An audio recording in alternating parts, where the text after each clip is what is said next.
Yep, we can hear you. Awesome, thank you. And in Albany. Awesome, thank you. Yep. Chris and, okay. I think we're good to go, so.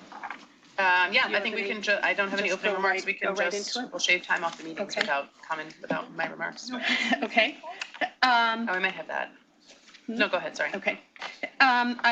Good morning. I note that Morris Peters, representing the Director of the Division of Budget, and Chris Curtis, representing the Commissioner of Taxation and Finance, are participating in the meeting via video conference from the New York State Division of Budget Conference Center at the Capitol Building, room 131 in Albany.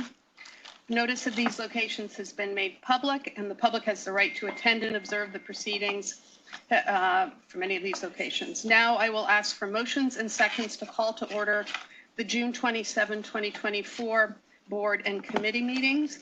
So moved. Well, I will, ask for a motion and a second for AHC and AHT. So accepted, motion and a second. And I will now ask for individual votes from the AHC and HTFC board members. Ms. Wisniewskis? Aye. Mr. Peters? Aye. Mr. Curtis? Aye. Ms. McEwen? Aye. Mr. McIntyre? Aye. And Ms. Miller? Aye. I will ask for a motion and a second for the AHC and HTFC audit committees. And we will accept motion and a second, Mr. Curtis and Mr. Peters. I think that's you. And we will accept the previous votes of Mr. Curtis and Mr. Peters. I will ask for a motion and a second for the AHC and HTFC governance committees. And we will accept the votes of Mr. Curtis and Mr. Peters. We will use these votes as items are voted on throughout today's meeting unless board or committee members decide to vote differently or need to recuse themselves. The meetings of the boards and the audit and governance committees are officially open. Ruth Ann, do you have any? Yeah, I won't do a president's report per se. I was just going to comment on a couple of things. We met 2 weeks ago, so folks already know that we have our new chair announced, and NC will be here at the July meetings, which we're going to do combined for the July meeting, right? So it will be hold the time. It will be, I assume it'll be a 9 to 12, potentially long agenda. It could be. Yeah. I don't know what, yeah. But that's great. So we'll sort of have our full comport there. For our part, we are doing a couple things. One, it's sort of lovely in the spring, summertime, that at least for me, but also for my team, we have been out a bit at events, which is great in Rochester and in Long Island. There was I need to send this to the board. There was also a article in the New York Times yesterday about a co-op that we specifically Dina Levy, worked on, where some folks who thought they bought apartments, in fact, the person took their down payments and left the country, and they were sort of left very unstable, and we got that building stabilized. It was really great to get a New York Times article about the work we're doing there. I will send that to all of you later today. Building in Chinatown? Yeah. That's great. So folks are, one of my team members was in DC yesterday. There's a lot of conferences going on. We are out on the road sort of talking about the governor's budget, about the legislative session, talking about the work that we do. I did a roundtable for a Chamber of Commerce in Oneonta yesterday. So it's a sort of a fun time of year where we are not doing state of the state or budget stuff, and are getting to, no offense, Morris, and are getting to be out and talking to lots of people, as well as implementing all the things that came out of the budget, which is great. So I'll end there. I'll probably give a more fuller report in July when we do all the combined meetings. Now we're going to begin with the audit committee agenda. We are. Okay. So item number 1 is the minutes of the audit committee meeting of AHC held on April 11th, 2024, shall be deemed approved, absent corrections from any of the members and directors. And item number 2 is approval of AHC's financial statements for the fiscal year ending 3/31/2024. And I think Sonia is going to come present on AHC's financial statements.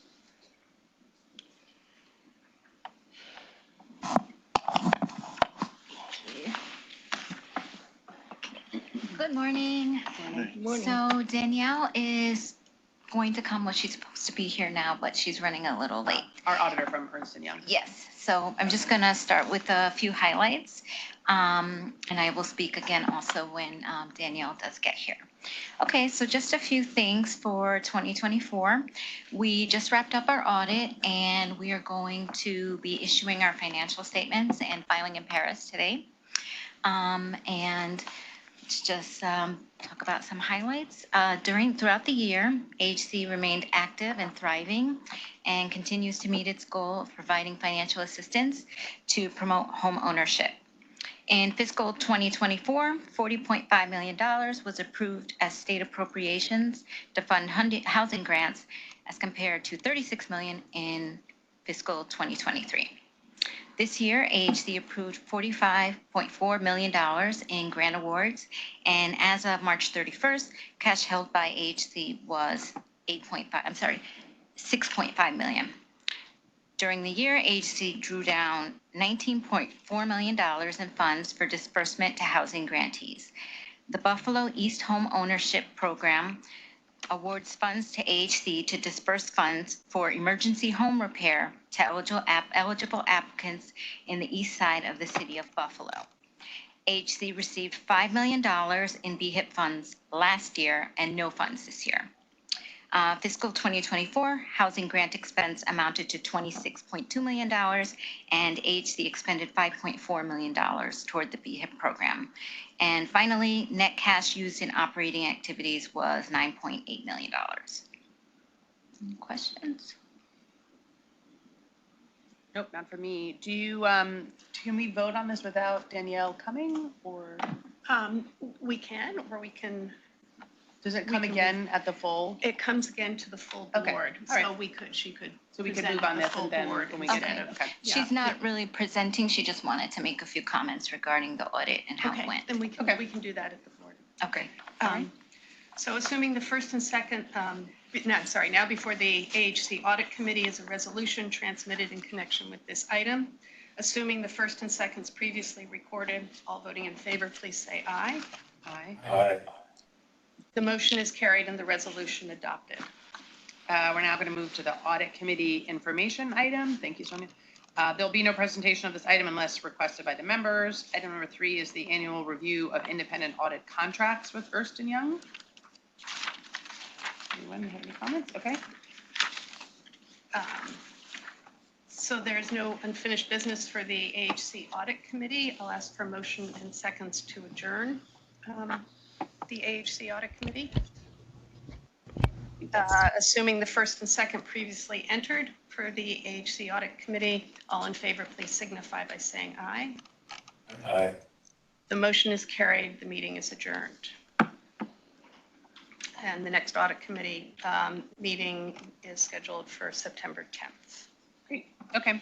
Now we're going to do the Governance Committee. Item number 1 on the Governance Committee is the minutes of the AHC Governance Committee meeting held on April 11, 2024. These shall be deemed approved, absent corrections from members and directors. We will now go to the Governance Committee consent item, which is item number 2, a resolution recommending the approval for the continued retention of services provided by Inspira Financials and formerly Benefit Resource, Inc. for administration services of the agency's Qualified Transportation Expense Benefit Plan. And 2, contracts with Automatic Data Processing, ADP, for payroll processing services, an annual review of the contract with the Financial Integrity Resource Management, LLC, for actuarial services. It's a long one. It is a long one. And there are a couple items here that many of you saw earlier in June with the HFA, Sunny May, MBBA, and TSFC meetings, which are back today because they also need the vote of AHC, and this is one of those items. So. Now before the AHC Governance Committee is a resolution that was transmitted in connection with this item. Assuming the first and seconds previously recorded, all voting in favor, please say aye. Aye. Aye. The motion is carried and the resolution adopted. Okay, since there's no unfinished business, we ask for motion and seconds to adjourn the AHC Governance Committee. Assuming the first and second previously entered, all in favor, please signify by saying aye. Aye. The motion is carried. The meeting is adjourned. And the next governance committee meeting is also scheduled for September 10th.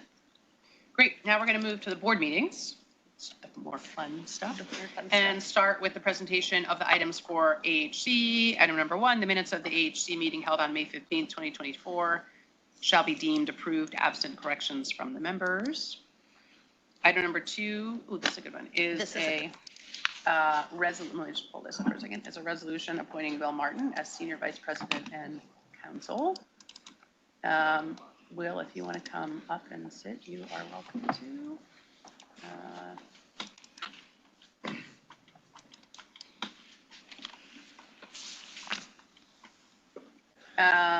Oh shoot, Lauren, where is? If we go down here, do you want to?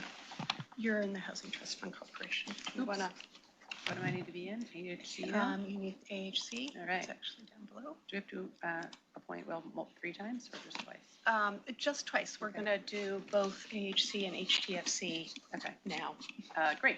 So I am delighted today. We did this last month at the meeting, but we didn't have a human sitting in the chair. So I'm delighted to be able to recommend for your consideration the appointment of Will Martin as our general counsel. Will comes to us from the New York State Green Bank, where he was the Director of Legal and Regulatory Affairs, working on transactions, operations, regulatory issues for the state's Clean Energy Investment Fund. Before that, he worked for almost 10 years at the New York City Department of Housing Preservation and Development, where he oversaw an enormous amount of transactional affordable housing legal work there. Over and in the memo says he exceeded 138,000 units of housing in his tenure there, which is really an incredible number. He has incredible leadership skills. He managed a team of lawyers at HPD. Prior to that, he had a quick stint also at HTC, where I think he started his affordable housing. A formative stint. Formative stint, yes. Got hooked. Years between HTC and HPD. Yeah. So I am really excited and confident that Will make a great contribution to the work of the agency, and I recommend his appointment without reservation. And you can feel free to grill him and ask him whatever you would like. And Will, you can feel free to speak about yourself if you'd like as well. I just want to say thank you for the opportunity. Thank all of you for the opportunity, and I'm really looking forward to working with you. So. Excited to have you. It's great for the Alex's agency. shoes are big to fill, but Yes, it's a big role. For sure. And as I did last month, we will also thank Lauren for stepping in for the second time as acting general counsel, almost without even really asking this time, and she just gracefully jumped back in and received 10,000 emails a day about all manner of things that go on in the legal department. So thank you, Lauren, again. Thank you. But now before the AHC and HTFC members for approval is a resolution that was transmitted in connection herewith. Assuming the first and seconds previously recorded, all in favor, please signify by saying aye. And if we could do AHC, As well. aye. Okay, aye. And HTFC. Aye. Great. Double ayes, yes. The motions are carried and the resolution is adopted. Thank you, Lauren. Thanks. Thank you, everyone. Okay, we are now going to move to information items number 4 to 6 on the agenda. There's no presentation unless anyone would like one. We skipped one. Oh, shoot, sorry. Yeah. Oh, yeah, so that's a good one, big one too. Yes. Sorry, now we're going to go to item number 3, which is a resolution approving compensation adjustments for senior vice presidents. You also saw some of this last month as well, but we are bringing to you a resolution. We'll approve the compensation adjustments for the senior officers, and this is for state fiscal year 2025. As a reminder, per the policies adopted by the governance committee, the salaries have to fall within a certain range, and all of the salaries that are proposed in the memo comply with that range. Also, as a reminder, board action is only required for senior officers and the president and CEO. Adjustments for the other management confidential employees are made at the same time, but they are reported on in the December meeting. They don't require any board action, only the senior officers and the president do. The increases that are being proposed are in compliance with the DOB bulletin, which was circulated last month, and we have reviewed these with our DOB colleagues. All of the senior vice presidents will receive a 3% adjustment, but have been excluded from performance advances. And in compliance with Executive Law 169, I, the Commissioner, have been excluded from the 3% general salary increases and the performance advances. Respectfully, I ask for you to approve all of these increases. Yes. I will comment again, but I think 3% is insufficient given the amount of work done here. Morris? Noted, right? Agreed. Agreed and noted. Noted. Yes, thank you. We appreciate that. It's a sentiment that bears repeating, so I'll underscore. Mhm. But approve it Thank because you. it is something. Better than Thank nothing. you. Thank you. So now before the AHC members for approval is a resolution that was transmitted in connection herewith. Assuming the first and seconds previously recorded, all voting in favor, please say aye. Aye. Aye. Aye. The motion is carried and the resolution adopted. Okay, we're now going to move on to the information items 4 to 6 on the agenda. There won't be a presentation unless you all would like one. Item number 4 is the review of the quarterly investment report as of April 30, 2024. Item 5 is the current agency procurements and contracts in the lobbying restricted period. And item 6 is review of the agency's quarterly procurement report for the period ending April 30, 2024. Any questions? Okay, we will now go to the consent items, number 7 to 12 on the agenda. The next 4 items, which is item 7 to 12, are all AHC items, all related to the approval of the yearly financial statements, the annual investment report, and the filing with Paris, the state's system. The financial statements were reviewed in detail at the audit committee meeting 10 minutes ago. These are all consent items with no discussion unless the board members so request. And I think Danielle Danielle is here, so. Oh, great. Danielle, do you want to, and Danielle will come up and give us some talking before we go through.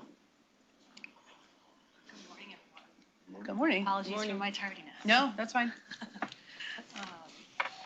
Good morning, great to see everybody again. Thank you. Yes, Danielle Hurlbert, Managing Director from EY, so leads the external audit team. So happy to be here again to present audit results, this time for the AHC agency. So we are in our final stages of audit and ready to issue the report by tomorrow to be in compliance with the Paris filing deadline. Happy to report that again this year for the agency we are issuing an unmodified opinion, so really a clean audit opinion. And I will just say, I know that the financial statements were included in your materials. Really no findings, issues, or material weaknesses of any kind that were noted during the audit to call out to the committee. So again, appreciate the agency's help throughout the audit process on this one as well as all the others throughout the year. I wanted to thank you, Danielle, for you and your team and all of your hard work, and you're so accommodating. So thank you once again. Absolutely. Yep. Nothing better than people smiling, talking about audits. Like good audit. this speaks highly of that AHC staff. Yes, the AHC staff is incredible. I think Dominic Martello is on the phone. Kudos to Dom and his team for all the work they do and to the accounting team for all the work they do. So thank you. Any questions for Danielle? Anyone? Okay. Shall I run through the items? Yes, let's Okay. identify and then we'll move them. So let's bring for a vote item number 7, approval of AHC's annual Paris filing for the fiscal year ended March 31, 2024. The approval of AHC's annual procurement report and Paris filing thereof for fiscal year ending March 31, 2024. The approval of item number 9, approval of AHC's financial statements for the fiscal year ending 3/31/2024. And item number 10, approval of AHC's annual investment report for the fiscal year ending 3/31/24. Now before the AHC members for approval are resolutions that were transmitted in connection with these 4 items. Assuming the firsts and seconds previously recorded, all voting in favor, please say aye. Aye. Aye. The motions are carried and the resolutions adopted. Great. Item number 11 is a resolution recommending the approval of a cyber insurance policy and an increase to the budget. Is this a presentation? This is again, an item that was on the agenda earlier in June for HFA, and this is an extension of the cyber policy, right, and an increase or an allotment of amount to carry over the extended period. confirming I'm right about that, and the final policy should be back in July to the boards for approval. Great. So now before the AHC members for approval is a resolution that was transmitted in connection with this item. Assuming the firsts and seconds previously recorded, all voting in favor, please say aye. Aye. The motion is carried and the resolution adopted. Great. Now we're going to move to the AHC consent item, which is item number 12 on the agenda. And this is a resolution authorizing the award of grant funds for certain projects. And Dominic is here if anybody has any questions. Dominic, it looks like you mimeographed this, the materials in the board. Like, I don't know what happened to the copy. Fax them. You You fax them them, and then yes. fax them. We'll try to get that fixed for next month, but a ton of, I loved it. go ahead, Tom.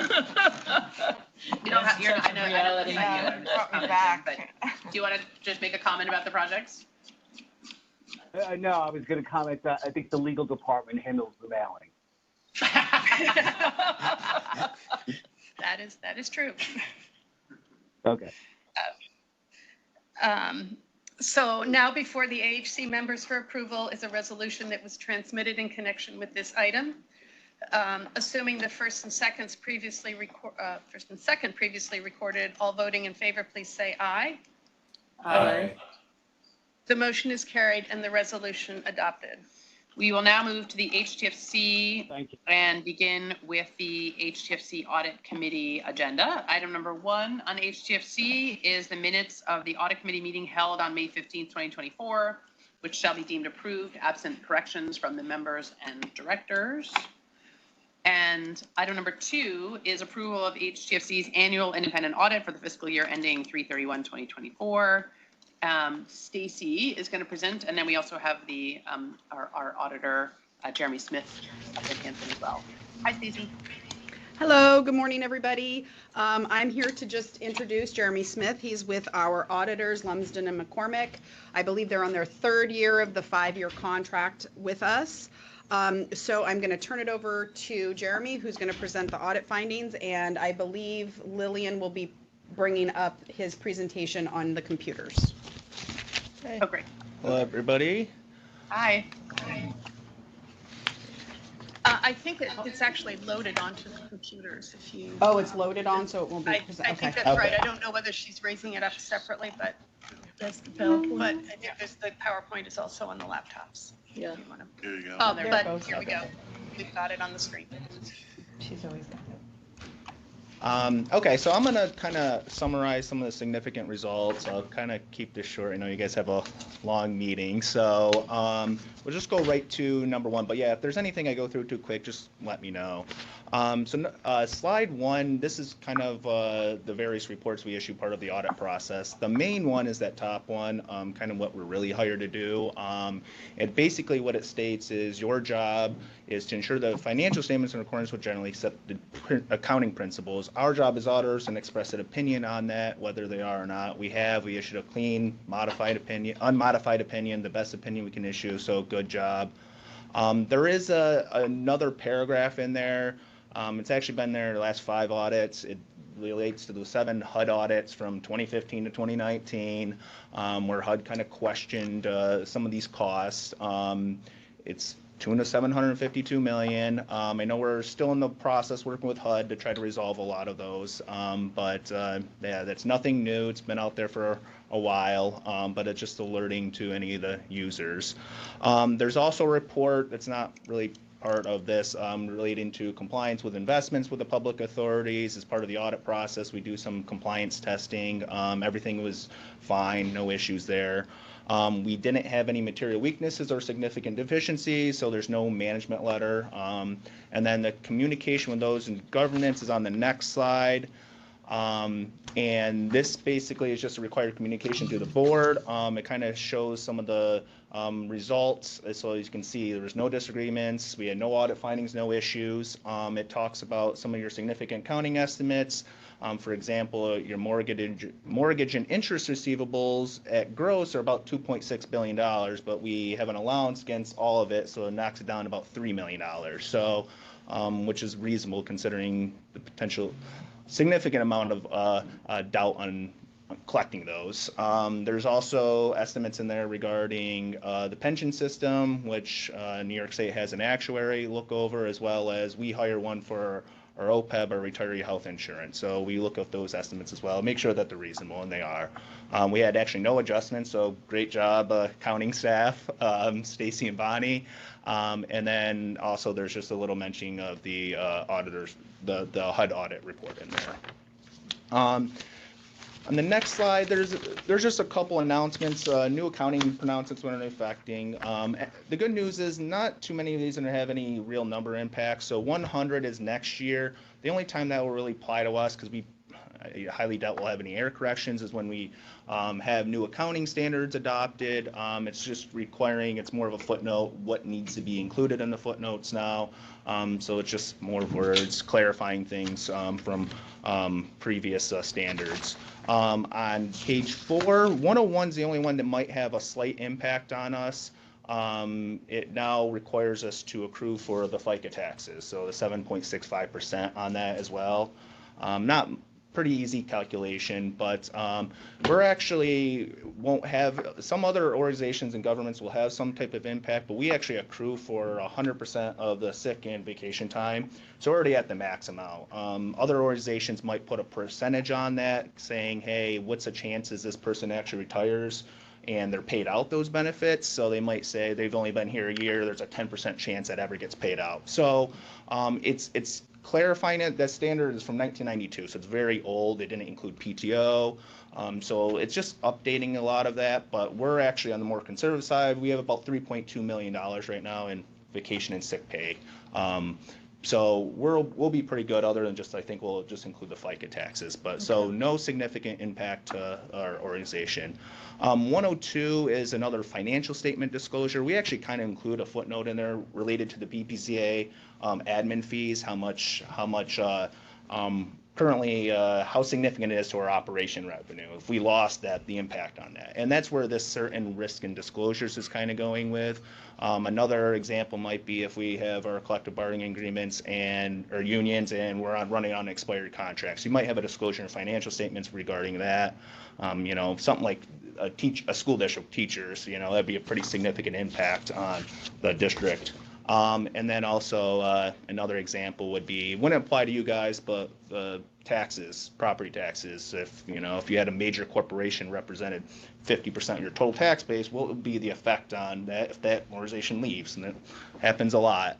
So it's just additional disclosure that's not really financial, but kind of lets the users know some of the other things that might be happening in the area. And then the last one actually came out a couple weeks ago in GASB 103. It's just updating a lot of the GASB 34, which is our government-wide financial statements. Clarify some things in MD&A. Once again, it's trying to limit what we got in there, but we're actually pretty good about it right now. We have the basic 5 categories, and it's moving some schedules around from the front of the statements to the back of the statement. So just presentation issues. So real no things that you guys need to worry about, but just want to let you know. So slide 5, we'll get into some numbers. So overall, if you look at cash investments, you combine the two, we're up about $34 million. If you look at the change in the total net position, we had a change of $32 million. So really our change, and we'll get into that more on the next slide, change in operations really are changing cash and investments, so that's good. The government's grants receivable, the accounts payable, the awards payable, they're all kind of correlated. It's a lot of timing issues at the end of the year, just depending on when bills come in and when some of these requests come in. So, we're down 17 million on grants receivable. That's actually more in line. If we look at 22, we're about 35 million. But once again, directly correlates with our awards payable. As you can see, that went down drastically as well. And they're usually kind of similar, but depending on the timing. Other assets, that includes our mortgage receivables and accrued interest. As I mentioned, at gross 2.6 billion, but net we're about a little over 3.2. There's a couple other things in there. The pension system, if you go down to that increased about $1.2 million. That's our ERS, our proportionate share. So this is actually always measures at 3/31/23. We're a year behind. The 3/31/24, the auditors are working through that right now, and that's will be issued in August. We never do that one because we'll be a little late here. So in 23, that was 91% funded, so that resulted in a liability. Prior year, it was 103% funded, so we actually had an asset in the books about $3 million. This year, liability about $8 million. Not too many assumptions changed. A lot of it's just market driven, depending on how the market is at that specific point in time. OPEB, that's our retiree health insurance. We pay 90% of our retiree health insurance.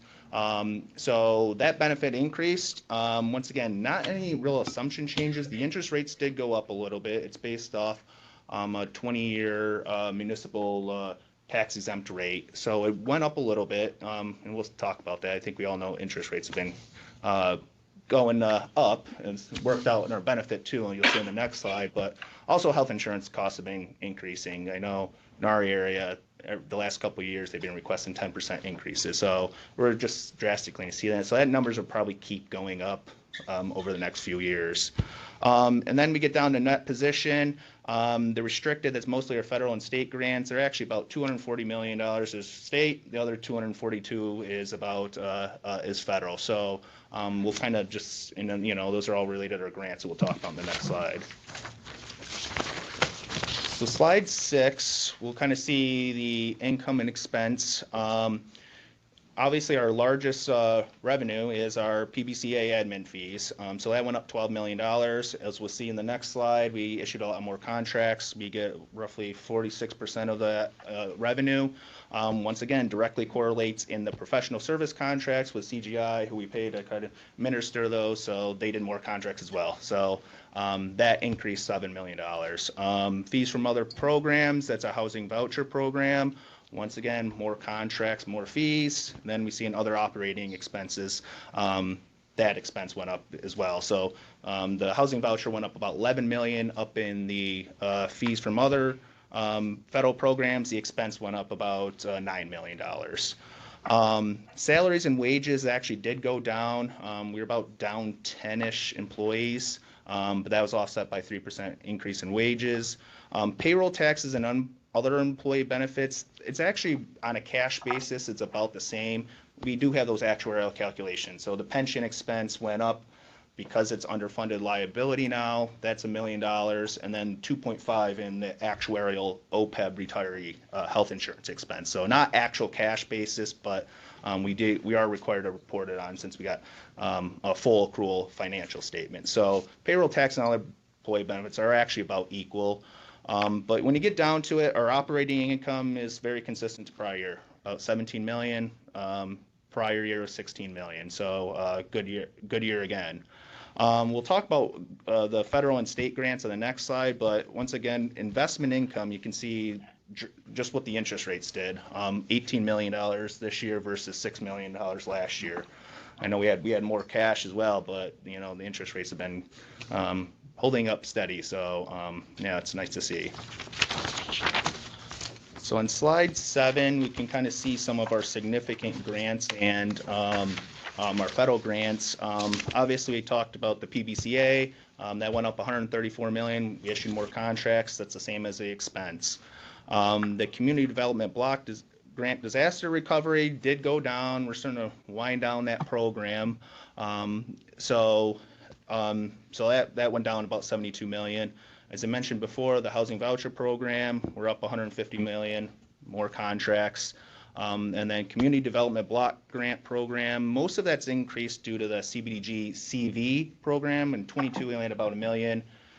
23, $27 million. Now we're up to $66 million. We finally got that program up and really going. And then the real big change why our total federal grants went down is the homeowners assistance fund that we had through ARPA.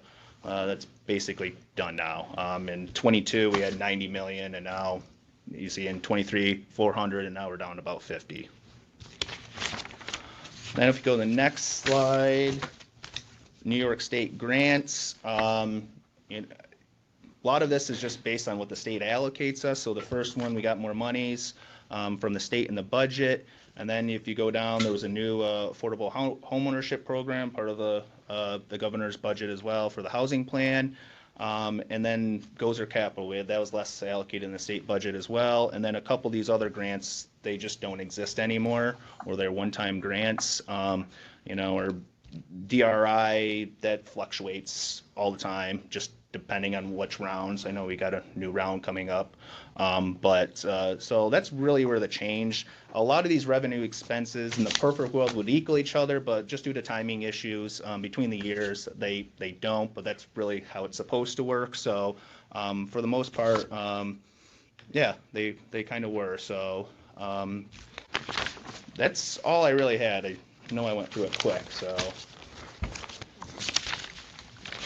Any questions? Yeah.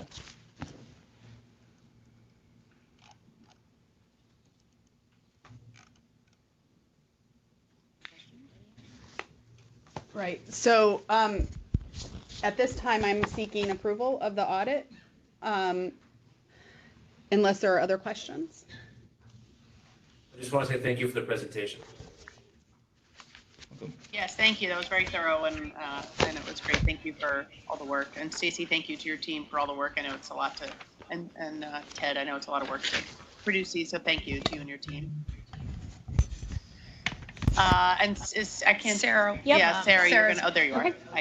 Hi. Now before the HTFC Audit Committee is a resolution approving the HTFC Annual Independent Audit for the fiscal year ending March 31st, 2024. Assuming the first and second previously entered for the HTFC Audit Committee, all in favor, please say aye. Aye. The motion is carried and the resolution adopted. Item number 3 is approval of the Audit Committee Annual Self-Evaluation. And I will introduce this one. So the Public Authorities Reform Act of 2009 requires that the board and committees of every state and local public authority conduct an annual evaluation of its performance. The members of the Audit Committee have completed an annual review for the period commencing April 1, 2023 and ending March 31, 2024. This year's assessment shows a high degree of unanimity among committee members, with all committee members who responded agreeing or somewhat agreeing that the various criteria for which committee performance is judged are satisfied. The level of unanimity of committee member responses is a good indicator that the audit committee members are satisfied with the way their fellow members are approaching their task as audit committee members. And at this time, we are requesting that the audit committee approve the annual audit committee self-evaluation. Now before the HTFC Audit Committee is a resolution approving the Audit Committee self-evaluation. Assuming the first and second previously entered for the HTFC Audit Committee, all in favor, please say aye. Aye. The motion is carried and the resolution adopted. Okay, so we're now going to go to the HTFC Governance Committee agenda, and item 1 is the minutes of the HTFC Governance Committee meeting, which was held on May 15th, 2024. They shall be deemed approved, absent corrections from members and directors. And item number 2 is approval of HTFC's annual procurement report and procurement and contract guidelines. And Lisa is going to present this.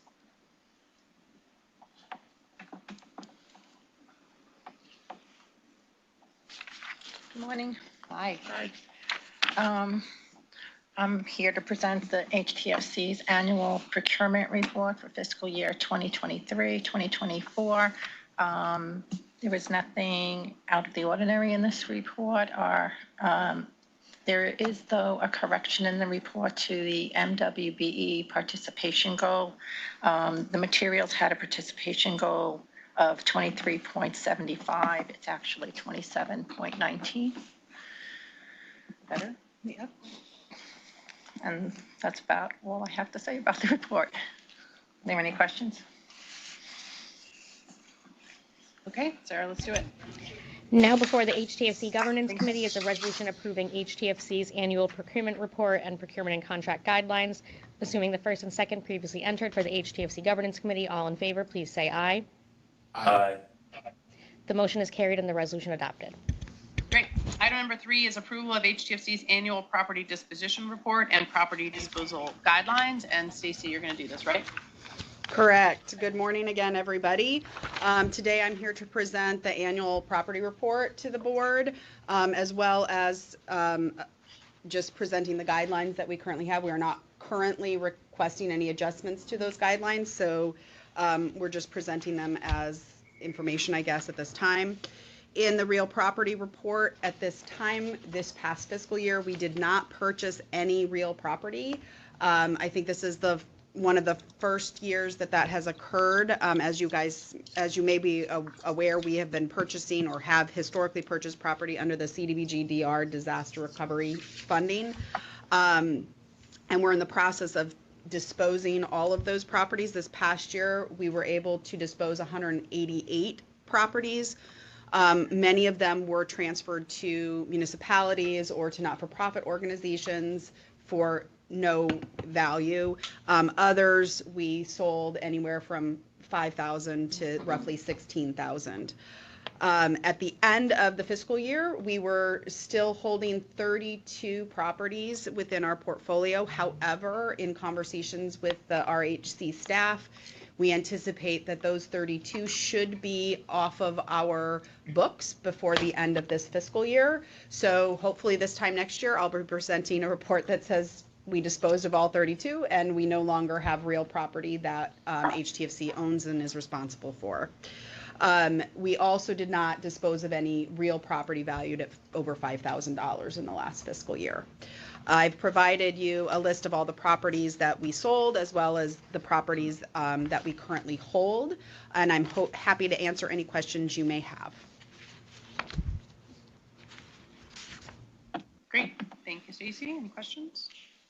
My only question is that the Staten Island properties, they're coastal, and the state bought them so that properties wouldn't be rebuilt there after Sandy. That's the Yeah, it's like the blue belt or something, right? Yeah. Stacey, I think it's called, where they go back. And I could not hear the question. Oh, sorry. I was saying like when they, like in places at the Staten Island specifically, when the state and I think city take title, they take them back for like buffer wetlands and yeah. blue belts. Wetlands and things like it. There were two different scenarios under which property was purchased through the storm recovery funds. One is the buyout program, which requires from the federal government that land remain vacant in perpetuity. So a lot of the properties on Staten Island were purchased under that program, and that land has to remain vacant in perpetuity. They can do minimal improvements. Say if you do a sports complex, you can build restrooms or pavilions, but that's it. It can't be used for long-term development of housing or commercial structures. The second program that they purchased property under was a what was it called? Acquisition program. Thank you, Amy. And in that scenario, they were properties that were purchased for post-storm fair market value, and those properties could be resold for development to either not-for-profits, other homeowners, private entities. And the caveat to that is they did have to redevelop those. There were certain reasons why. I think it was depending on what floodplain they were in, whether or not they were in a collected area. There were certain regulations that distinguish whether or not they would fall under the buyout or under the acquisition program. Thank you. Come back to us. So what was that? The acquisition needs to be redeveloped with resiliency. Yeah. Okay. That's helpful. Thank you. Great. Yeah. Thank you, Stacy. Sarah? Yes, sir. Now before the HTFC Governance Committee is a resolution approving HTFC's annual property disposition report and property disposal guidelines, assuming the first and second previously entered for the HTFC Governance Committee. All in favor, please say aye. Aye. The motion is carried and the resolution adopted. Great. We are now on, are we on item, are we here? We are. We're back to, we're on item 4, self-evaluations again, but yes, for different for the board, the audit committee. Gotcha. All right. So item number 4 is HTFC's annual board, audit committee, and governance committee self-evaluations. So the Public Authorities Reform Act of 2009 requires that the board and committees of every state and local authority, public authority conduct an annual evaluation of its performance. The members of the Board, Audit Committee, and Governance Committee have completed an annual review for the period April 1, 2023 through March 31, 2024.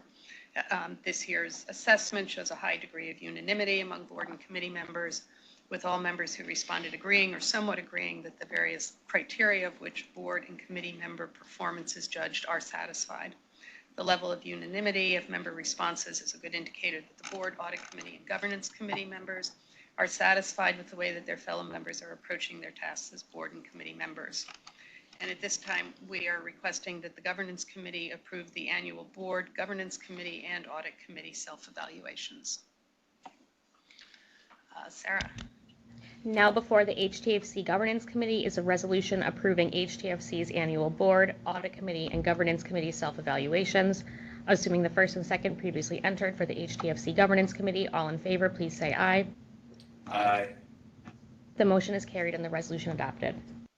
Great. We're now going to go to the HTFC board agenda. So item number 1 is the minutes of the HTFC meeting held on May 15th, 2024, which shall be deemed approved, absent corrections from members and directors. Item number 2 is approval of HTFC's annual independent audit. This item was presented at the audit committee meeting. Absent any additional questions from the members, we can move this to a vote. Great. Sarah? Now before the HTFC members is a resolution approving HTFC's annual independent audit. Assuming the first and second previously entered for the HTFC board, all in favor, please say aye. Aye. The motion is carried and the resolution adopted. Great. Item number 3 is approval of HTFC's annual procurement report and procurement and contract guidelines. This item was also presented to the governance committee meeting. Absent any questions from members, we can move this to a vote as well. Sarah? Now before the HTFC members is a resolution approving HTFC's annual procurement report and procurement and contract guidelines. Assuming the first and second previously entered for the HTFC board, all in favor, please say aye. Aye. The motion is carried and the resolution adopted. Item number 4 is an approval of HTFC's annual property disposal report and property disposal guidelines. This item was also presented to the governance committee meeting, and absent any additional questions from the members, we will move this to a vote. Now before the HTFC members is a resolution approving HTFC's annual property disposal report and property disposal guidelines. Assuming the first and second previously entered for the HTFC board, all in favor, please say aye. Aye. The motion is carried and the resolution adopted. Great. Item number 5 is approval of HTFC's annual report on investments and investment policy, and Stacy's going to present. Good morning again, members of the board. I am here today to present to you the annual report on investments, part of which was included in our audit statements. I'm also presenting a copy of the policy. We have not made any changes, and I'm not recommending any changes since the last report. As mentioned by Jeremy, we had a significant increase in our investment interest as well as our cash account interest. This was due in large part to changes in interest rates that occurred over the last year, as well as our partnership with Tax and Finance, who manages our investments, and they made very good recommendations to us for making sure we made the best decisions on our investments. So at the end of the year, we are significantly higher on our investment investment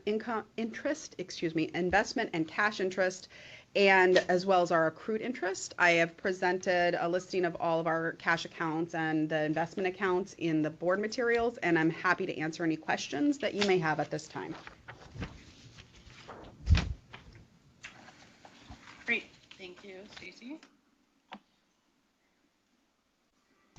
Now before the HTFC members is a resolution approving HTFC's annual report on investments and investment policy. Assuming the first and second previously entered for the HTFC board, all in favor, please say aye. Aye. The motion is carried and the resolution adopted. Are we on annual? Yes, we are. Okay. Item number 6, approval of HTFC's annual board and committee self-evaluation. This is Groundhog Day here. This is for the board and As in the other, this is to comply with the Public Authorities Reform Act of 2009, and the members of the board governance committee have completed annual reviews for April 1, 2023 through March 31, 2024. As previously noted, there's a high level of unanimity with regard to the way fellow board members are approaching their tasks as board and committee members. I would just add that the question of whether the board sets clear and measurable performance goals that contribute to HTFC's mission elicited an even split among respondents on whether they agreed or somewhat agreed, and the question of whether the board has identified areas of most risk to the authority and works with management to implement risk mitigation strategies elicited 5 somewhat agree and 1 agreed responses. At this time, we're requesting that the board approve the annual board governance committee and audit committee self-evaluations. Sarah? Now before the HTFC members is a resolution approving HTFC's annual board and committee self-evaluations. Assuming the first and second previously entered for the HTFC board, all in favor, please say aye. Aye. The motion is carried and the resolution adopted. Great. Item number 7 is an approval of the HTFC's annual report on operations and accomplishments. I'm a little biased, but I thought this was a good report. Yes. Lauren, do you want to Yes. present? The Public Authorities Reform Act of 2009 requires HTFC to issue an annual report setting forth its operations and accomplishments. As detailed in the report, HTFC operates through broad offices of HCR, including the program offices for community and economic development, affordable housing preservation, single and multifamily affordable housing financing and development, and resilient homes and community development. HTFC's report on operations and accomplishments is included in the board materials, and it is respectfully requested that the board authorize the adoption and publication of this report. That has a lot of good It does have a lot in information it. I would just make a couple notes. One is, while I sort of know this, when you read it, you just realize sort of how broad the touch is of the Housing Trust Fund Corporation. I mean, the sort of the breadth of the programs that it runs, I think, is really remarkable. And there's obviously an enormous number of staff who make that happen every year, and the dollars that go out the door that support so many different communities across the state, lots of them in sort of small ways that, but for these dollars, there wouldn't be investment in those communities. So it's sort of kudos to the HTFC team, all of them. And there's a lot of support folks that go into making what's on this paper happen also for, you know, what's another, I think, great report of accomplishments.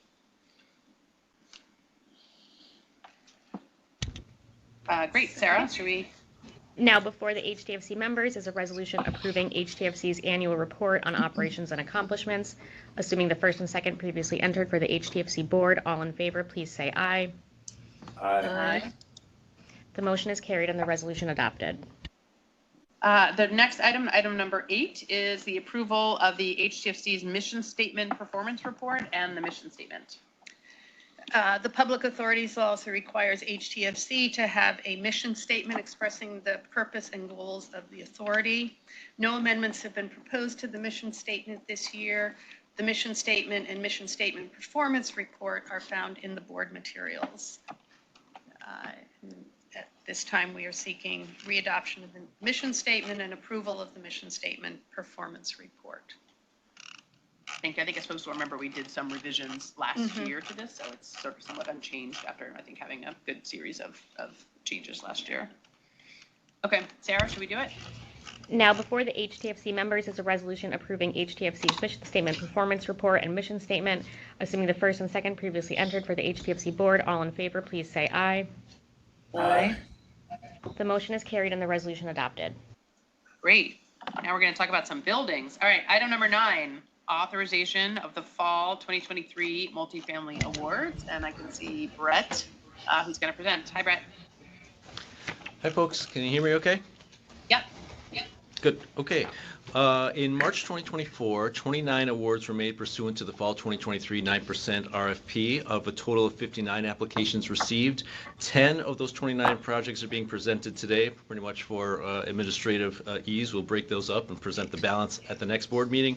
For the board's approval of the various subsidy loan awards, as well as Downtown Revitalization Initiative, DRI, awards associated with 3 of the projects, which have been assigned thank you, assigned by DOS to Department of State to HCR to administer. So the project details, including maps and renderings, are in your board package. And I'll just be walking through the chart on the memo, kind of providing a brief summary of each of the 10 projects by Regional Economic Development Council.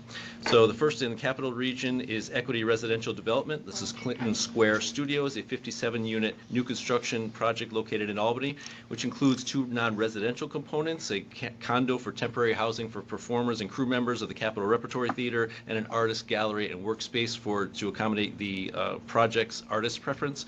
This project does include a DRI award as well as 8 project-based vouchers through HCR. The next project, and stop me along the way, otherwise I'll keep prattling on. The next project is Rupco's Cold Spring, which is a 56-unit new construction project, including 15 units of senior housing for those who are 55 years or older, located in the village of Tannersville, Greene County. The project consists of the demolition and redevelopment of the former Cold Spring Hotel, and is also one of the 3 DRI awardees. The next project is Regan Development Corporation's Colvin Avenue Commons. This is a 63-unit infill new construction project in Albany, including 11 units of supportive housing and 2 commercial spaces to be occupied by a child care provider. Moving to the Finger Lakes, SR Owner is the single-purpose entity created by Dakota Partners for the Southridge Landing project. This is a new construction of a 62-unit mixed-income project in the town of Henrietta, Monroe County. The project is located in a well-resourced area and includes 20 supportive housing units for individual survivors of domestic violence. Next is DePaul Properties True North Apartments. This is a 70-unit integrated supportive housing and mixed-use project to be developed on 3 separate proximate sites located in the city of Rochester.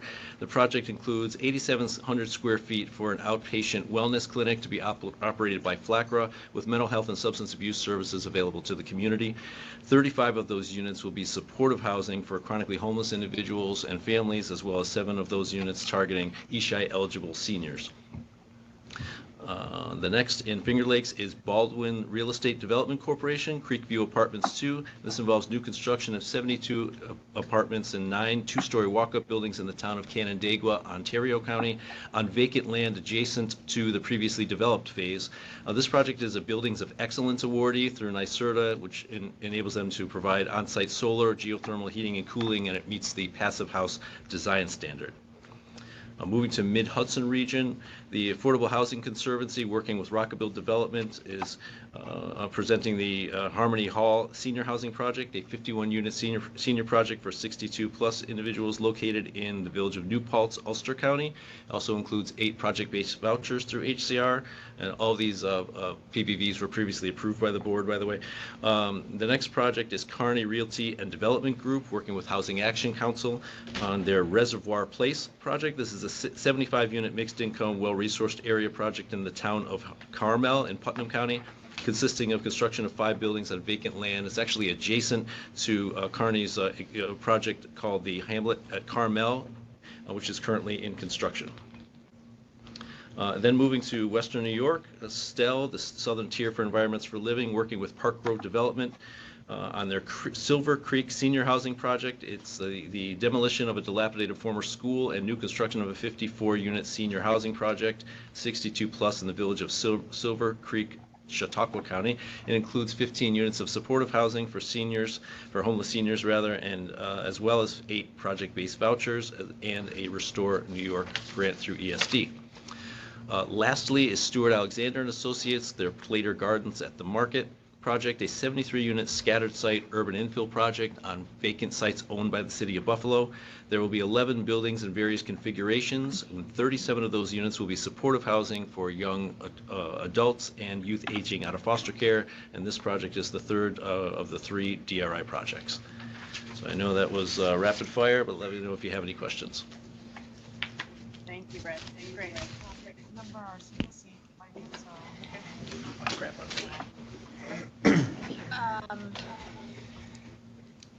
I believe we need to do, if you're recusing on, I think we need to note that have a unanimous vote and include your vote on these items in order to Sarah, right? Yep. Amy, can you Yep. give me my binder?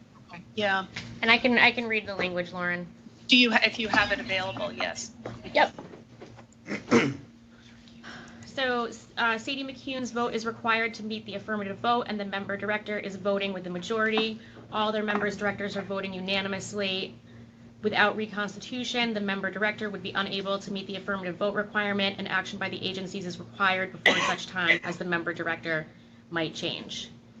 Because all those conditions are satisfied, we can count Ms. McCune's vote for quorum and voting. Great, thank you. Now before the HTFC members is a resolution authorizing fall 2023 multifamily awards.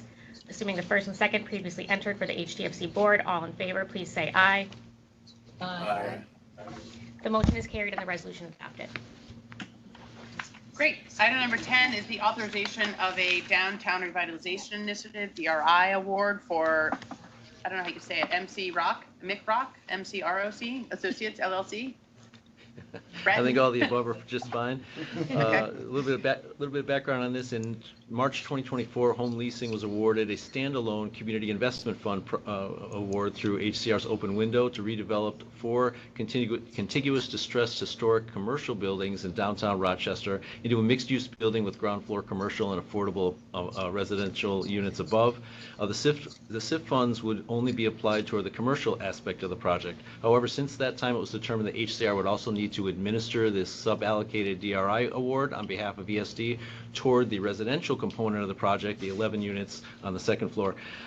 This is a prominent site, a very high priority for the city of Rochester. Not only is SIF and DRI involved, but Greater Rochester Housing Partnership, City of Rochester, federal and state historic tax credits. So the commercial space will be marketed to attract locally owned and minority and women-owned businesses, while the 11 units funded in part by this DRI award will be regulated by the City of Rochester. So the board's approval is requested for the $4.0 million sub-allocated DRI award for this project known as Harper's Corner. Thank you. Now before the HTFC, any questions? I'm also Recuse? Okay, Sadie's going to recuse here. And we, I think, need to go through the same process because we don't have. So Ms. McCune's vote is required to meet the affirmative vote, and Ms. McCune is voting with the majority. All other members directors are voting unanimously. Without reconstitution, the member directorship would be unable to meet the affirmative vote requirement, and action by HTFC is required before such time as the member directorship might change. With all those conditions being met, we can move to a vote. Now before the HTFC members is a resolution authorizing a Downtown Revitalization Initiative Award for MCROC Associates LLC. Assuming the first and second previously entered for the HTFC board, all in favor, please say aye. Aye. The motion is carried and the resolution adopted. Great.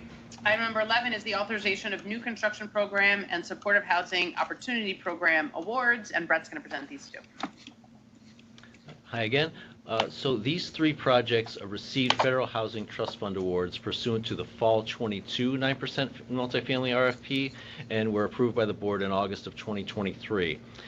Federal Housing Trust Fund, or FHTF, has very strict guidelines around deadlines around the commitment and expenditure of their funds. And with the approaching September 2024 deadline for commitment, we're concerned that these 3 projects that have experienced some delays in closing on construction financing would not be able to meet that deadline. And so we're proposing to essentially substitute other subsidy sources for the Federal Housing Trust Funds and to ensure that the FHTF funds would not be lost. They're being essentially transferred to a HFA project that is expected to close imminently, to meeting the deadline, and would be supplanting an equivalent amount of HCR subsidy sources in that project. So I'll just go through the 3 projects that we're requesting the board's approval to essentially supplement or supplant the FHTF funds for. The first is Alegria North project by DNF Development in Suffolk County. We're requesting to increase their existing shop award by $1.1 million in lieu of the FHTF Visum's Stately Apartments in Tompkins County, we're requesting to replace the FHTF award with a $2.9 million SHOP award. And Housing Vision's Oval Wood Dish project in Franklin County, we're requesting an award of new construction program funds in lieu of the FHTF funds in the amount of $1.4 million. Thanks, Brett. And the projects that are going to get the FHTF award, those have to come to the board, the swapping out, do they have to come to the board also? I believe the FHTF that I believe that the project that we're dumping the FHTF funds into that will close will be presented by Russell because it's an HFA project. I'm not quite sure when that's occurring. Okay, And the great. requirements of both sources are the same. So we're not changing this product, the projects by swapping out the money. They remain the same. That's a great question.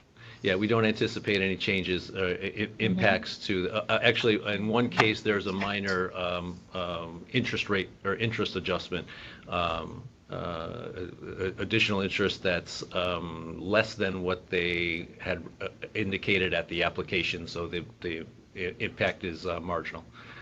But programmatically, not, yeah, I think wondering like the affordability stays the same, the AMI serve, the households. The Absolutely. population served, all of that. Okay, all right. It's interesting. Okay. Thank you. Thank you. Now before the HTFC members is a resolution authorizing new construction program and supportive housing opportunity program awards. Assuming the first and second previously entered for the HTFC board, all in favor, please say aye. Aye. The motion is carried and the resolution adopted. Great. Item number 12 is an authorization of a home ARP award for Housing Visions Consultants, Inc. and Berkshire Enterprise.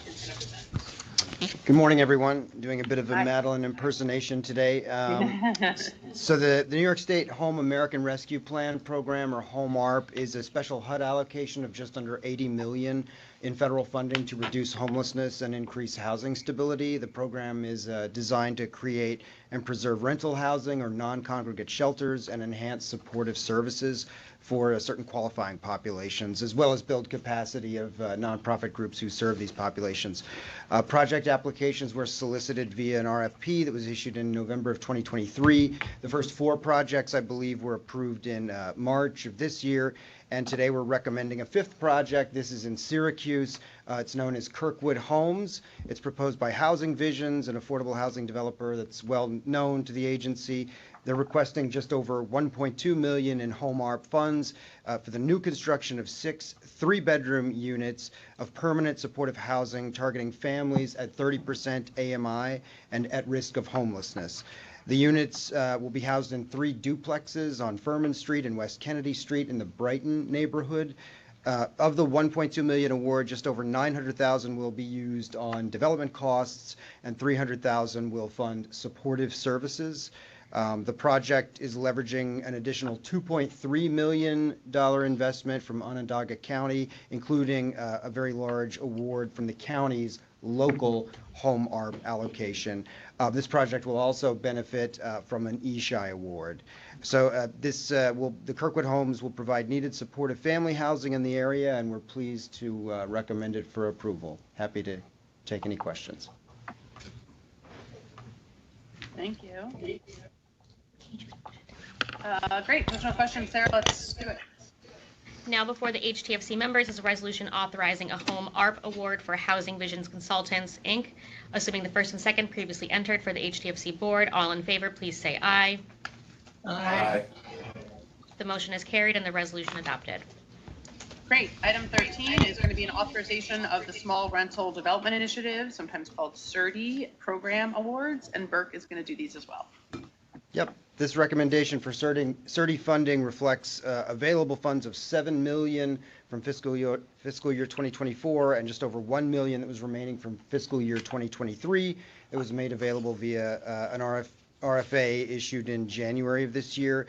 The RFA invited applications from not-for-profit housing organizations to preserve and create high-quality multifamily projects that are smaller, hence the name, between 4 and 20 units, and generally affordable at 80% AMI or below. 13 applications were received, and the top 7 scoring projects being presented today reflect funding totaling just under the 8 million that was available. These projects will result in the preservation of 36 units and the new construction of 16 units. So I think Madeline included more detail on each of the 7 in the board memo, so I'll just go through these quickly.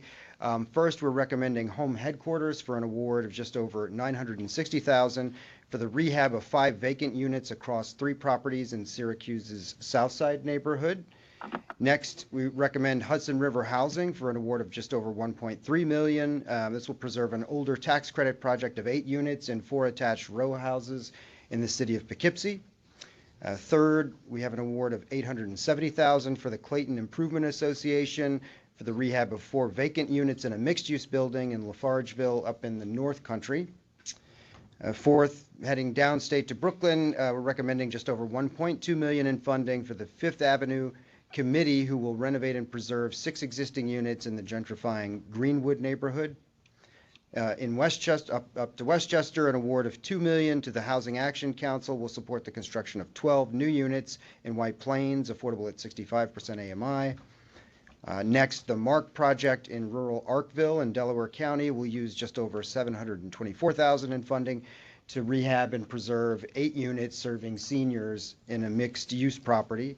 And then finally, Wildwood Programs will use just under $858,000 in CERTI funds to support capital improvements to a 9-unit supportive residential building that is supported by OPWDD. So these projects represent a nice variety of urban and rural communities, as well as a blend of new construction, preservation, and some vacant rehab, and we're pleased to recommend these for CERTI awards. Thank you. I don't think we've ever done anything in Arkville. I had to look up where that was. I had not heard of Arkville. It's great. I love it. I go through Arkville all the time. You do? Yeah, exactly. And it's an area that with a dramatic shortage of workforce housing. Oh, really? Especially for the ski resorts and a lot of the other things that are going. Plus, that area just got 10 million in DRI funds on the other side, so they're actually looking to do more of that work anyways. Yeah, I just wanted to say how much I appreciate that the state supports small projects. Really, really hard to do, and a lot of these are preservation of existing deals, and so I just very, very appreciative.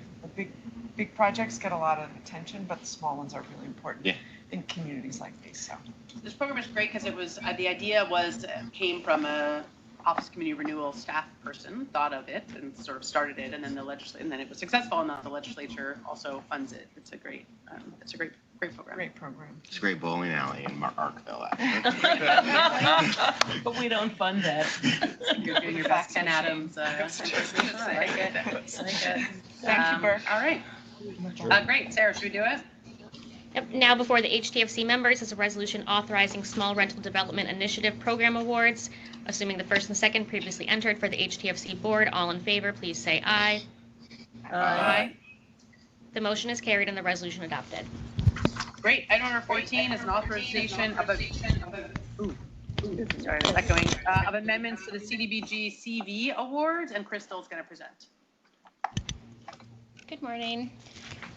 This month, we are recommending award increases for 5 existing CDBG CARES projects. We have a balance of uncommitted funds, and we'd like to commit these resources to 5 grantees that have been successfully completing projects.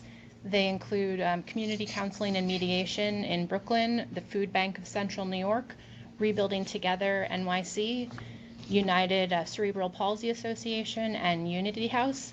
I'll just highlight these are all very successful users of the CV fund, so it's very nice to have this opportunity to allow them to expand their services. Rebuilding Together NYC, for example, has a small DOL grant for an apprenticeship program, and they stood it up with that funding, but then they were able to take on a huge number of new participants for apprentices in construction trades, so it's been a huge success. And then the United Cerebral Palsy Association has purchased vans and kind of created a whole transportation system for their user base. It's wonderful. So we're requesting approval to amend these 5 existing grant agreements and award an additional $2,058,114 to the 5 non-for-profit subrecipients. Full details are in the memo and briefing sheets, and I'm happy to answer any questions from the members. Thank you. These are great. Great. All right, Sarah, should we do it? Now before the HTFC members is a resolution authorizing amendments to CDBG CV awards, assuming the first and second previously entered for the HTFC board. All in favor, please say aye. Aye. The motion is carried and the resolution adopted. Great. Item 15 is an authorization of CDBG Economic Development Program Awards. Crystal? Thank you. OCR is requesting approval to make 4 new CDBG Economic Development Program Awards. With board approval, we will award a total of $713,000 among 4 awardees, including the City of Oneonta, the Town of Harrietstown, the Town of Tupper Lake, and the Village of Schoharie. This funding will support 3 new local microenterprise assistance programs and the expansion of a manufacturing business. Full details are in the memo and briefing sheets, but I'm happy to answer any specific questions you may have. These look great. Okay. Now before the HTFC members is a resolution authorizing CDBG Economic Development Program Awards, assuming the first and second previously entered for the HTFC board. All in favor, please say aye. Aye. The motion is carried and the resolution adopted. Great. Now we are going to go to item number 16, which is an authorization of Land Bank Initiative Awards. And still Crystal. More than $100 million has been allocated in the last 3 budgets to support the services and expenses of land banks. We have offered 2 phases of funding for existing land banks, including operational support in the first phase and funding for acquisition and capital activities in a second phase.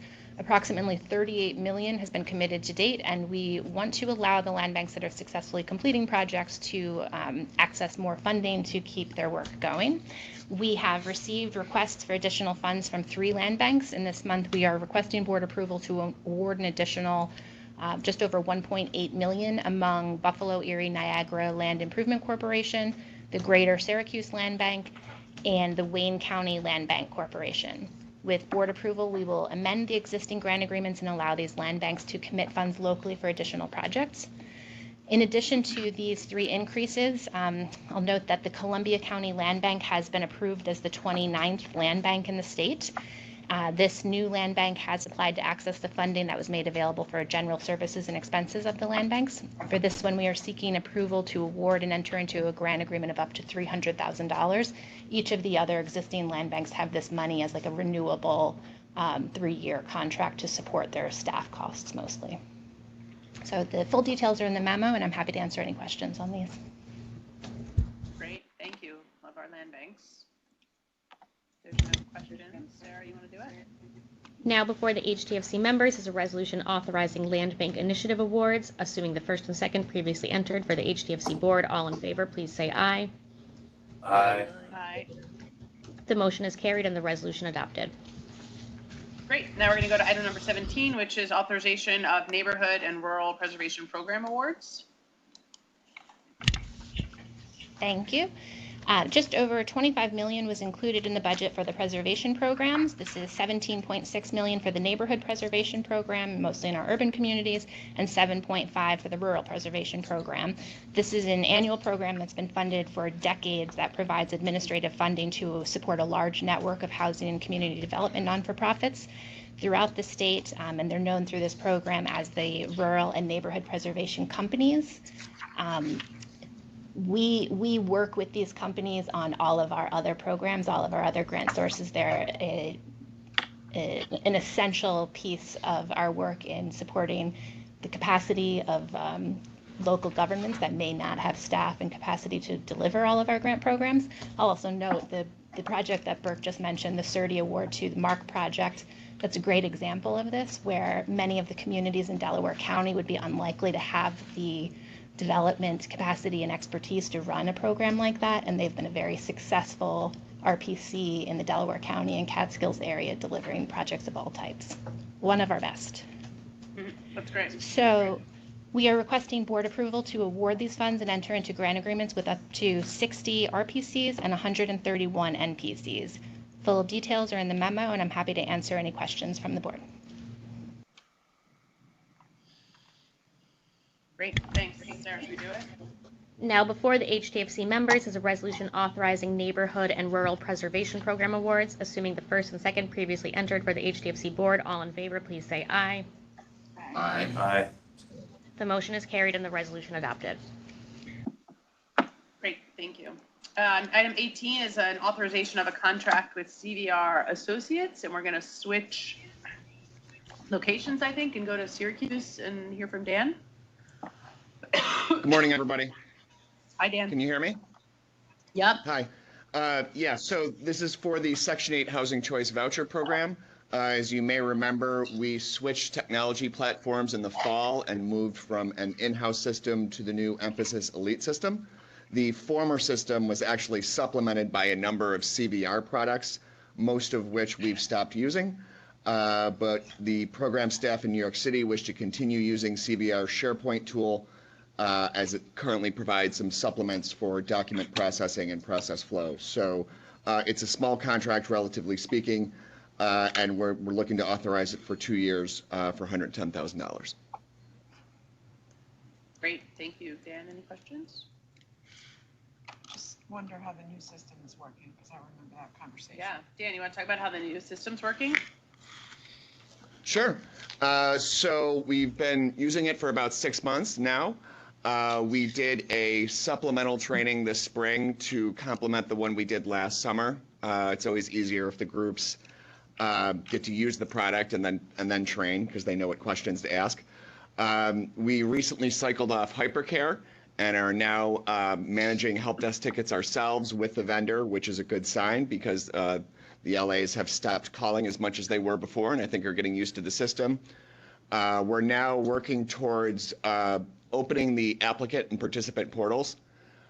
These will be the more public-facing parts of the system, and we're hoping to open them up by the end of the year. Great. So as expected then. Great. Yeah, for the most part. A lot of To the extent that any technology project can go as planned. Yeah. Yeah. Understood. Yes, and kudos to Dan and his team for it's not easy to do technology projects when that's not your core focus, and to do it in addition to the other work. And this was a long process, right, Dan? We're having high hopes. Several years. Yeah, it's great though. Thank you. Thank you for asking. Yeah. Sarah, should we do it? Now before the HTFC members is a resolution authorizing a contract with CVR Associates, Inc., assuming the first and second previously entered for the HTFC board. All in favor, please say aye. Aye. Aye. The motion is carried and the resolution adopted. Great, and now we have item number 19, which is an authorization of an amendment to the subrecipient agreement with Solar One, and Amy Chan is going, here she comes, is going to present this one. Good morning. Hi, good morning. Good morning, Commissioner and board members. So the item before you is a request to amend the RHC's subrecipient agreement with Solar One by $300,511.39 to a total of not to exceed $5,599,257.67, and to extend the term by 1 year through September 30th, 2025.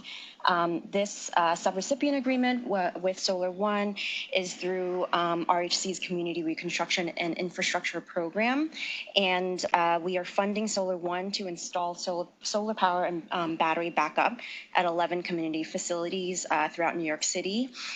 The additional capital that is needed for this amendment increase is primarily due to redesign of 2 of the projects and to ensure that there's full wage compliance for all 11 of the projects. Construction has already been underway for the 11 projects. They are slated to be completed by the end of this year and for the projects to be closed out by September of next year. So we're asking for the board's approval for the amendment. This is great, right? You sort of touched on this, but the places where we're doing this are libraries and volunteer ambulance and. So it's community solar. Yes, correct. Yeah. And the backup, the batteries are, it works? Technology? I would assume, I would hope so, and when they're completed, we will know for sure.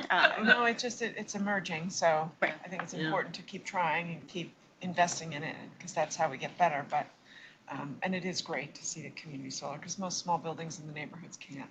benefit directly themselves, so. We did, I think when the Coney Island one was installed, they did an event, so I actually went out there and up on the roof, and they did a nice like event, we were all looking at the battery, it's this big thing, open, it's pretty cool. Yeah, it was great. It's a question if these become actually revenue generating, like hot days like this, if it's actually selling, like if you're using the electricity not just as a backup, but actually as a revenue generating, selling it back to the grid as a way to sort of create revenue for these facilities as well, these community facilities. Yeah.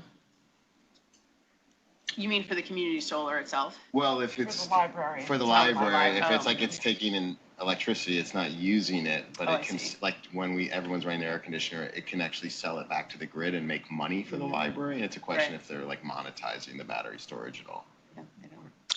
I'm not sure, but I would be happy to take that back and we should propose that. They own it, Good question. I don't know who or they owns it. leasing it? I don't know So- who owns it or leases Depends on it. who Yeah, owns it's the Owned or electricity leased. or No, the solar. so, yeah. Sometimes the library might own it, but sometimes they might lease it, and if it's a lease, they might not get the revenue, but anyway. Yeah. Right. Now we're in a rabbit hole. So- Sorry, No, but this is great. It's good to see the resilience play on a lot of the stuff. This is great. Yeah, it's good to see the small battery. solar projects. Yeah. Thank you. Great. Sarah, should we do it? Now, before the HTFC members is a resolution authorizing an amendment to the subrecipient agreement with Solar One, assuming the first and second previously entered for the HTFC board. All in favor, please say aye. Aye. The motion is carried and the resolution adopted. Great. Item number 20 is a authorization of an extension of the contract with K2 Intelligence, and Amy's going to do this. Hi, Amy.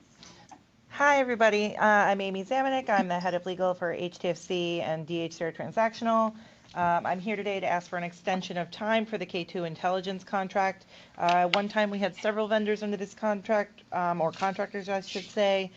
We are down to one, and he is providing essential services to my unit to wrap up some litigation transfer for the reversion process under the previously referenced acquisitions program. We've lost several attorneys in the last few weeks, and keeping him on for another 6 months will help us keep things moving along and not lose any time, and we're hoping to have everything wrapped up with him in the next 6 months, and therefore we asked for that extension. There is no price increase on this contract extension. Great. Okay. Any questions? Great. Sarah, let's do it. Now, before the HTFC members is a resolution authorizing extension of the contract with K2 Intelligence LLC, assuming the first and second previously entered for the HTFC board. All in favor, please say aye. Aye. The motion is carried and the resolution adopted. Great. The remainder of the agenda items are informational. There'll be no presentation unless requested by the members. They are item number 21, review of the SECRA concur actions. Item 22, review of the SECRA type 2 actions. Item 23, quarterly review of the Climate Friendly Homes Fund. Item 24, annual review of the HTFC Governance Committee Charter. Item 25, annual review of the HTFC Audit Committee Charter. Item 26, annual review of the contract with FedCap Rehabilitation Services. Item 27, review of the current agency procurements and contracts in the lobbying restricted period. If there's no questions, there being no further business for HTFC board, Lauren will now ask for motions and seconds to adjourn the HTFC meeting. Right? Are you going to do that? I will do that. Okay. And I'm also going to ask for motions and seconds to adjourn the HTFC Audit and Governance Committee meetings while we're doing this. So assuming the first and second previously entered for AHC, HTFC, and the HTFC Audit and Governance Committee meetings, all in favor of adjourning, please signify by saying aye. Aye. Aye. The motions are carried and the meetings are adjourned. And our next board meetings for AHC and HTFC are scheduled for Thursday, July 24th. Is that right? July 24th. It's Tuesday, July 24th. That's what I thought. Okay. It's not Thursday. It's not Tuesday, Thursday. July 24th. Wednesday. Okay. Do we have Wednesday, any other July days? 24th. Yes, just not Thursday. We had to move from Thursday to Wednesday. And is there not a meeting in August? Is that And there's correct? no meeting in August. If that hasn't get pulled off the calendar, we will make sure that happens today. And we will be back in September. And we moved the September meeting, I believe, is September 10th, which is a Tuesday. So we'll meet on Thursday in July, on Wednesday. Thursday in June, Wednesday in July, and Tuesday in September, just to keep I don't know if I can Just keep us guessing. Yes, there's other things I are may getting show up in our on the way. wrong day. Yes, I hope not. We'll remind everybody. Make sure the calendar's updated and all that. Keep track of Yes, some it's of very these chilly. small programs. It's freezing. So you're trying Thanks, to. everybody. Thank you, everyone. Thank you. Appreciate it. Thank Thanks, you. Chris. Thanks, Thank you Morris. for joining us, Chris. How do you keep track of so many small programs? That always amazes me. Have a great staff. That's actually the answer to any question you could ask me. It's basically, I have a